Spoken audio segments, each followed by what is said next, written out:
Hello, darlings! Chegou a hora. Resolvi antecipar a nossa conversa sobre o Mia and Mariah. Eu sou a Mariah!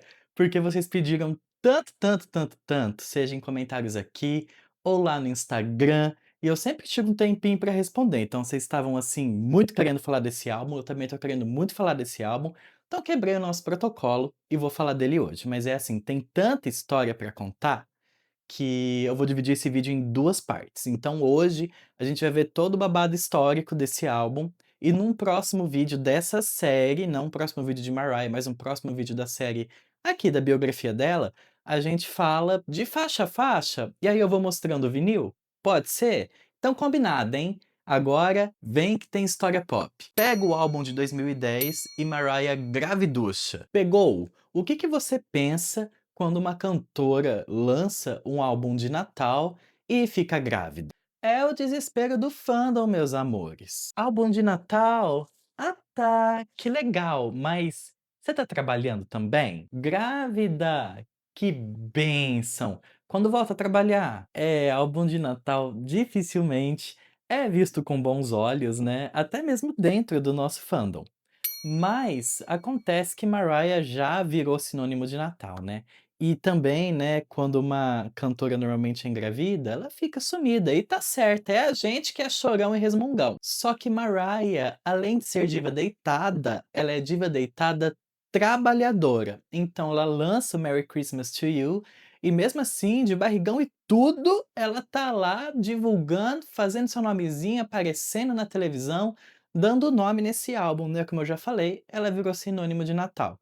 Mais Natal que ela, só o Papai Noel. O lançamento do Merry Christmas 2 e a divulgação dele acontecem ali no finzinho de 2010. E agora eu convido você para vir comigo para um ano muito distante, que é o ano de 2011, onde não existia streaming e ainda não existia Instagram, pelo menos não do jeito que tem agora, né. E a primeira coisa do ano de 2011 que eu vou pedir para você guardar aí de ladinho com você, e na hora certa a gente vai puxar essa informação, é que lá em fevereiro, o marido atual de Mariah naquela época, o Nick, ele foi internado, porque ele tinha que tratar um problema renal leve, e Mariah gravidíssima.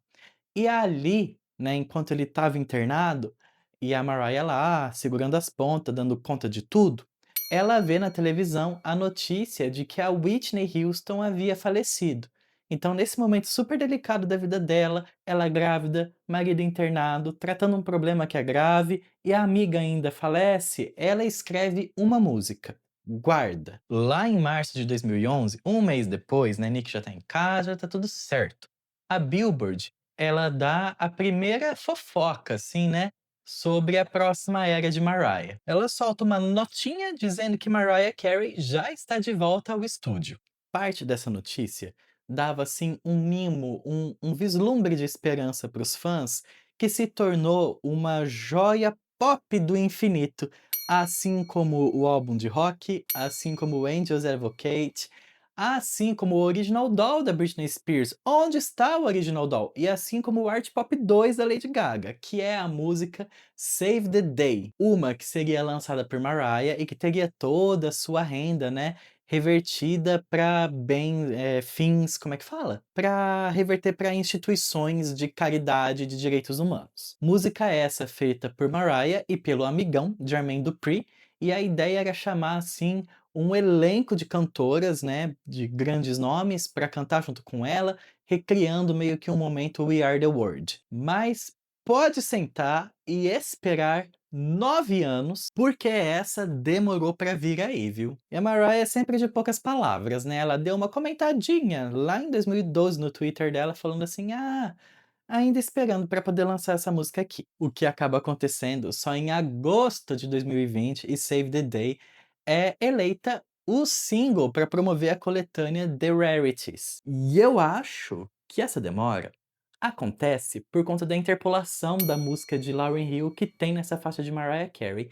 E eu suponho que talvez, supostamente, tenha tido algum conflito jurídico, algum conflito entre gravadoras que impediu o lançamento dessa música. Ou só que o momento passou, né, perderam o momento de lançar, e como ela é uma música que tem, assim, um cunho mais social, depois ela não conseguia se encaixar ali em futuros lançamentos, em futuros álbuns. Principalmente, darlings, no contexto desse álbum que atrasa, assim, ó, 1 milhão de vezes. Bom, os babies nascem lá no final de abril e em maio o ex-marido fofoqueiro da Mariah resolve dar 2 centavos de fofoca. O Nick contou também pra Billboard, numa matéria que era sobre ele, mas o entrevistador foi lá e perguntou, né, sobre Mariah, tipo, ai, como que tá, né? E ela? E aí ele contou que ela já tinha gravado boa parte do novo material. Boa parte. O que que você entende por boa parte? Quando falam boa parte, eu entendo que é quase tudo. Ou será que é tipo 45%? Não sei. Enfim, sei lá. O que o Nick falou é que a Mariah queria ainda lançar um álbum em 2011 e que ela tava assim toda inspiradinha na maternidade. E aí virou um diz que me disse, eu lembro assim em épocas de páginas de fandom da Mariah, rolava assim um mito de que para esse novo álbum a Mariah estava se inspirando nos seus 2 primeiros álbuns, o debut e o Emotions. Seria absolutamente tudo, né, e eu acredito nisso até hoje, porque me convém, principalmente porque músicas como Cry, Faded, The Art of Letting Go, todas elas pra mim, ressoam muito com esses 2 primeiros álbuns, principalmente com Emotions. E eu trago mais uma evidência aqui, porque existia um cover de um clássico do jazz, que é a música Lullaby of Birdland, que também entraria neste novo álbum, né, mas acaba sendo descartado e aparece só lá no The Rarities, junto com a irmãzinha Save the Day. Então essas duas, mais Cry, Faded, The Art of Letting Go, eu vejo assim uma coesão, uma semelhança sonora com os 2 primeiros trabalhos do catálogo dela. Mas a realidade é outra. Realidade que começa a se revelar só lá em 2012, já que em 2011 não teve álbum mesmo da Mariah. Mesmo com o Nick falando, mesmo com a nota na Billboard e mesmo com a Mariah postando fotinhas dela no estúdio em suas redes sociais, o que aconteceu no fim das contas, sei lá. Mas podemos supor, e eu suponho que teve um desentendimento com a gravadora. Vem comigo, ó, lá em 2010, a Lady Gaga, ela estava naquele primeiro grande auge dela, né, por conta do álbum The Fame Monster, que foi lançado em 2009, e o pop estava maximalista, né, com as divas super camp. Então, além da Gaga, tinha a Katy Perry com Teenage Dream, Rihanna com Loud. Então, supostamente, o som que Mariah estava propondo para esse novo álbum dela não tinha nada a ver com o que estava bombando na época. É um problema pra você? Não. É um problema pra mim? Também não. É um problema pra Mariah? Muito menos. Mas é um problema pra gravadora. E a gente sabe como que funciona o jogo, né? A gravadora queria que Mariah seguisse essa tendência. Lembrando que eu estou supondo. Tenho como provar isso? Não tenho. Mas tenho especulações e vou apresentar 3 delas. Primeira, Meteorite. Acabou. Pode acabar o vídeo. Segunda, You Don't Know What to Do. Terceira, um shade leve que a Mariah deu. Os 2 primeiros motivos, Meteorite e You Don't Know What to Do, são músicas deliciosas que estão neste álbum aqui. 2 faixas inspiradas na disco music que facilmente poderiam estar dentro de Glitter. Tem aquele apelo dance retrô que Mariah explorou nesse álbum de 2001 e que depois, coincidência ou não, ali por 2008, voltou a bombar. E ainda tem aquele toque disco que bem depois, lá em 2020, volta de novo com o Future Nostalgia, com o álbum da Jessie Ware, com o disco da Kylie Minogue e vai andando assim os primeiros anos de 2020, chega no Renaissance e tudo mais, né?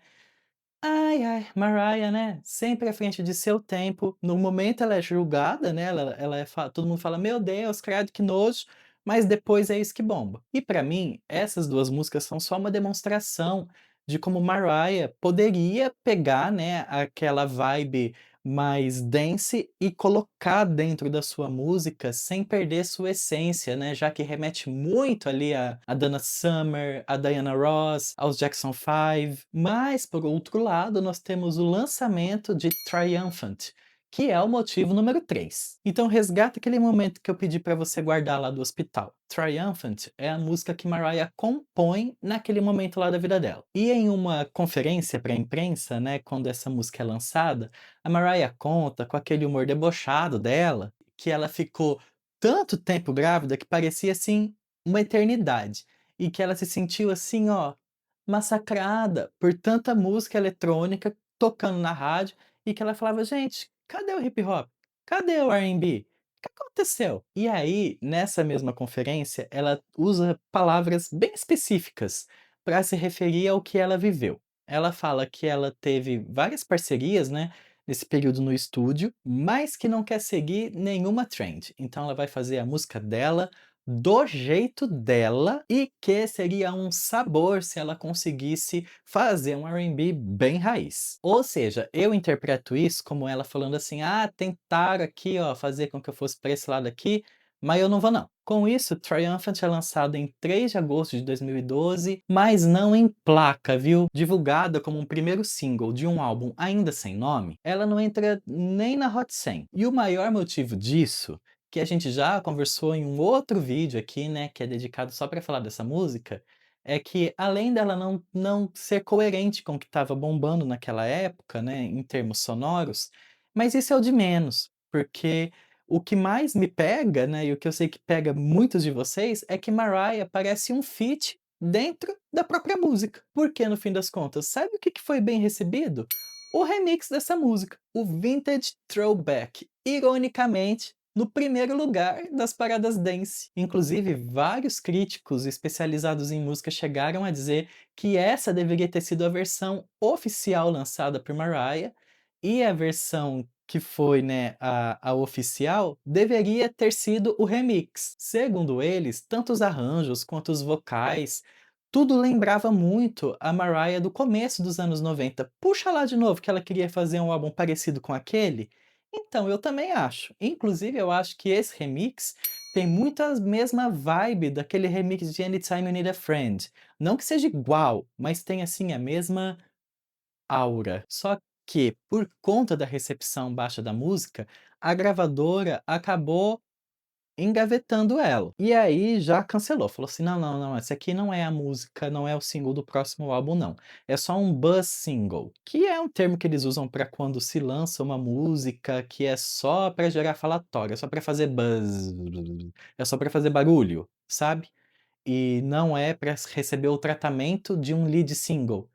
Ai, né, cada coisa complicam cada coisa, mas enfim, acabou virando um single solto na carreira dela. E ali em agosto de 2012, um dos produtores, o Brian Michael Cox, que já havia trabalhado com Mariah anteriormente, ele confirma em uma nota para MTV que ele tá trabalhando com Mariah de novo. E pega aqui, um furo na conversa dele. Ele fala que a Mariah foi muito inteligente e muito perspicaz em gravar todas essas demos e começar a produzir esse álbum antes de engravidar. Antes de engravidar?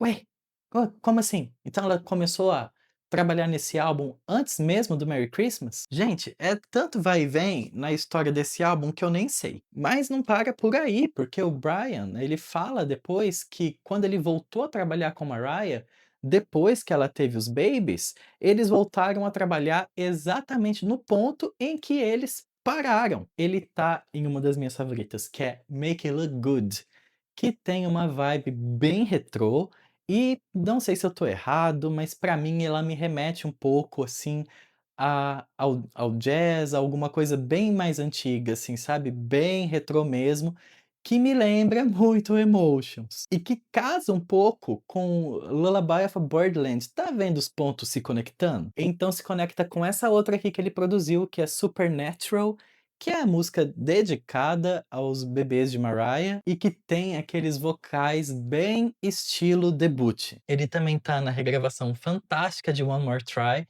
do George Michael, que Mariah faz o cover, e também é do Brian, junto com o Jermaine, a música Heavenly, que é a música gospel do álbum, né? Como sempre, um clássico, né? Sempre tem que ter um clássico desses em um álbum de Mariah Carey. Mas, hein, lembra que ela queria reviver o R&B? Em setembro de 2012, ela é vista no estúdio com várias pessoas. O DJ Clue, Um Salve pra Heartbreaker, Jermaine Dupri, Big Jean, The Dream, Da Brat e Dark Child. Fora o mais David Morales. Ou seja, Mariah estava novamente mexendo no álbum após o lançamento de Triumphant. Então, tudo aquilo que parecia que já estava quase pronto, né, segundo o Brian, ao que dá a entender, estava sendo mexido de novo. Neste ponto, Randy Jackson, que havia assumido o gerenciamento da carreira de Mariah temporariamente, já mandou a verdade. Falou assim: ó, álbum novo só ano que vem. O ano que vem chega, estamos em fevereiro de 2013 agora, e Mariah lança a música Almost Home, que foi encomendada especialmente para aquele filme Oz, Mágico e Poderoso. Um caminho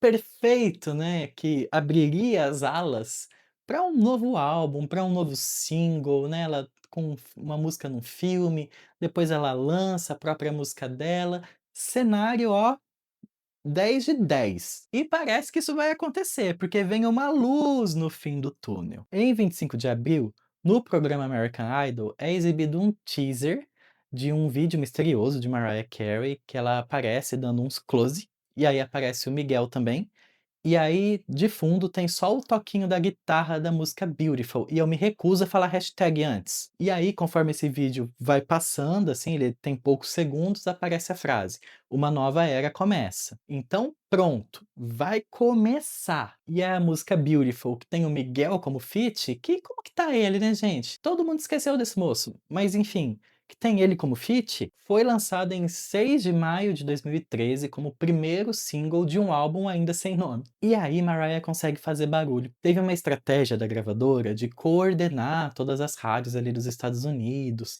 a tocar essa música, logo ali de cara durante a primeira semana para forçar bastante a reprodução dela, o que faz a música estrear em número 23 no chart adulto contemporâneo, em número 29 no chart R&B e no número 24 lá na Hot 100, a maior estreia da semana. Com o tempo, a música chega até o número 15 na Hot 100 e se torna a 33ª música de Mariah Carey a ficar no top 20 da Hot 100. Fora que ela também pegou o top 20 e o top 40 em vários países, principalmente na Europa. Mariah tinha o momento na mão dela, aquela era a hora dela revelar o nome desse álbum, a capa desse álbum, lançar mais um single, finalmente lançar por esse álbum numa prateleira. Afinal de contas, ele estava prometido ainda para a primavera daquele ano, mas não aconteceu. O que aconteceu foi uma verdadeira tour de adiamentos. Primeiro de tudo, Dona Mariah deslocou o ombruço dela enquanto ela gravava o clipe remix de Beautiful. E aí, amores, a diva deitada deitou. O álbum foi adiado para julho. Só que aí a Mariah muda toda a sua equipe de gerenciamento. E ela assina com a Red Light Management, empresa bem tradicional e com atuação global que faz o gerenciamento da carreira de vários figurões aí da indústria do entretenimento. E quem passa a cuidar pessoalmente da carreira de Mariah é o diretor da firma. Ele chama Bruce. E nesse meio tempo, a Mariah voltou a mexer no projeto. E o que me parece, na real, de verdade, é que ninguém sabia o que fazer com Mariah Carey naquele começo da década de 2010, onde encaixar ela, como se precisasse. Mariah, só lança sua música, sabe? Mas a gente sabe, né, como que as coisas são. Darlings, esse foi o maior tempo sem um lançamento de Mariah. Até mesmo lá no Charm Bracelet, que foi em 2002, até chegar o Emancipation, nós tivemos o Greatest Hits e o The Remixes. Aqui a gente não teve nada, foi um deserto. E com tanta troca na equipe, o nome original do álbum foi vazado. Foi vazado como? O site do Walmart subiu um novo álbum de Mariah Carey, sem capa, mas com um nomezão lá, The Art of Letting Go. E depois dessa e de tudo que já estava acontecendo, a Mariah publica em seu site que ela não estava pronta para lançar seu álbum em 2013 e que ele seria adiado novamente para o começo de 2014, mas que ela lançaria o single The Art of Letting Go, revelando a capa dele, que já faz parte, né, do ensaio fotográfico para esse álbum aqui. Mas eu acho parece que a capa nem tratada foi, né, Mariah tá mais apagada que tudo. Mariah vai lá no Instagram dela, ela mesma posta a capa desse single e avisa que o lançamento da música vai ser no Facebook. Lembra quando a gente usava? Ai, bons tempos. Lembra do Orkut, Fazendinha, Buddy-Poke. Mas, gente, no dia do lançamento dessa música no Facebook, a equipe de Mariah sobe a versão errada. Gente, que desastre, ó. O último a sair apaga a luz. E lá vai a cantora emitir comunicado oficial para explicar o que aconteceu. E a nossa cheia disse isso com essas palavras. Ela disse que tinha um engenheiro de som que tinha a única tarefa de apertar a barra de espaço para fazer o upload da música no Facebook.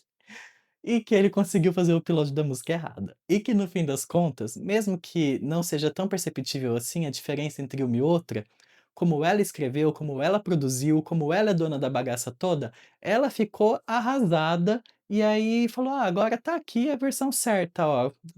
Apaguei aquele arquivo e coloquei o novo". E essa música é uma joia no catálogo de Mariah. Gente, sério, de verdade, esse álbum é muito subestimado, porque tem coisas muito boas nele, incluindo essa faixa que deveria ter recebido mais atenção, deveria ter recebido mais destaque, deveria ter sido promovida de outra forma. Depois disso, coincidência ou não, a Mariah rompe o gerenciamento da carreira dela com o Bruce, que era o dono da firma.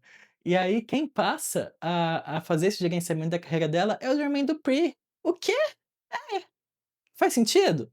Sei lá, mas é ele. Novidades surgem só em fevereiro de 2014. Em uma entrevista de Mariah à MTV, que ela fala que ela tinha incluído mais 3 músicas no corte final do álbum e que ela estava procurando um novo nome para esse álbum, já que o nome verdadeiro havia sido vazado e estragado a surpresa. E ela dá essa entrevista porque ali em fevereiro, um novo single seria lançado, que é o single You're Mine, que é lançado no dia 12 de fevereiro, coincidindo com o dia de São Valentim, que é tipo o dia dos namorados lá no hemisfério norte. Junto com o single, sai finalmente a confirmação de que o álbum seria lançado em maio, um ano depois do single de Beautiful.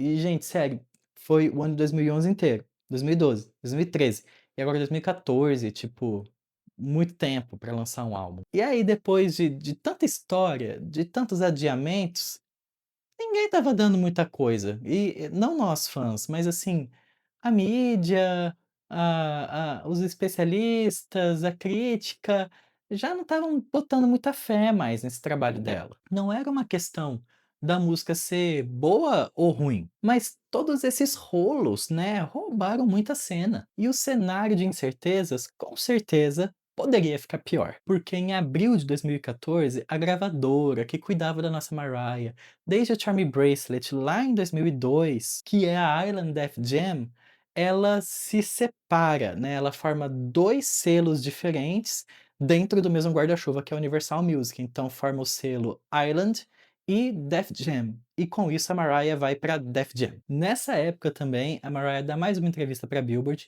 e ela é questionada, né, sobre todos esses tumultos e sobre toda essa história de adiamentos infinitos. Rápida no gatilho, Mariah fala para o entrevistador que o mais importante é que no fim das contas, os fãs escutem uma obra completa, né, recebam um trabalho repleto, e que o desempenho das músicas é secundário, coisa que ela não acreditava na época, mas eu passo pano. Reza a lenda, e isso é completamente boato, mas eu lembro disso circular nos nossos grupinhos da época, de que a Mariah queria inclusive lançar esse álbum de surpresa, nos moldes do que a Beyoncé fez lá com o álbum de 2013, mas a Def Jam quis um lançamento tradicional. E darlings, pelo amor de Cher, gravadora, inventa uma coisa, inventa uma história, inventa uma narrativa.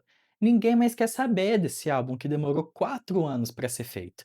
Mas se vocês empacotarem uma história, a gente vai comprar. Se vocês falarem que o álbum foi completamente abandonado e neste ano ele foi refeito com essas músicas aqui, pronto, já é o suficiente. Depois lança mais algumas músicas como bônus, falando que está resgatando daquele álbum que foi descartado. Os fãs vão pirar. A gente gosta dessas coisas.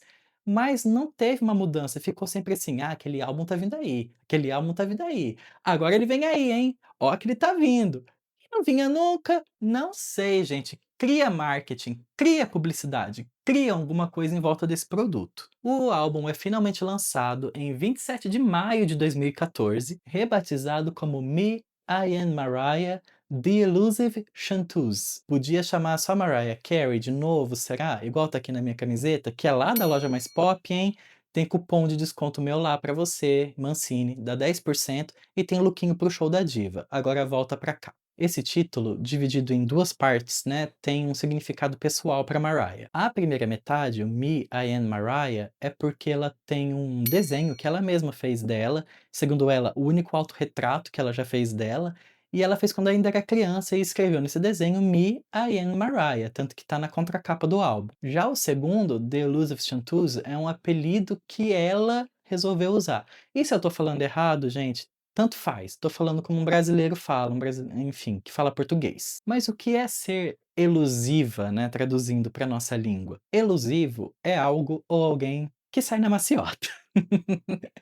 É alguém assim que escapa com facilidade, sabe? E também podemos aplicar esse termo a ideias ou conceitos vagos ou difíceis de explicar. E eu acho que traz esse nome por alguns motivos que eu suponho, que eu imagino, e eu vou explicar para você como que eu leio esse nome. O motivo um é que o álbum em si era elusivo. Ele foi anunciado em 2011, prometido para 2012, movido para 2013 e adiado para 2014. Para o público e para a imprensa, o álbum virou quase que uma miragem. Você achava que estava chegando perto e ó, ele escapava. E ao se chamar de uma cantora elusiva, né, a Mariah, ela tá meio que abraçando essa demora, mas com um ar de mistério, né, tipo assim: "Ai gente, eu não tô atrasada não, é que eu sou só difícil de alcançar". Motivo 2: talvez a gravadora e o mercado queriam que Mariah lançasse um álbum mais condizente com as tendências da época, mas ela queria fazer algo mais R&B,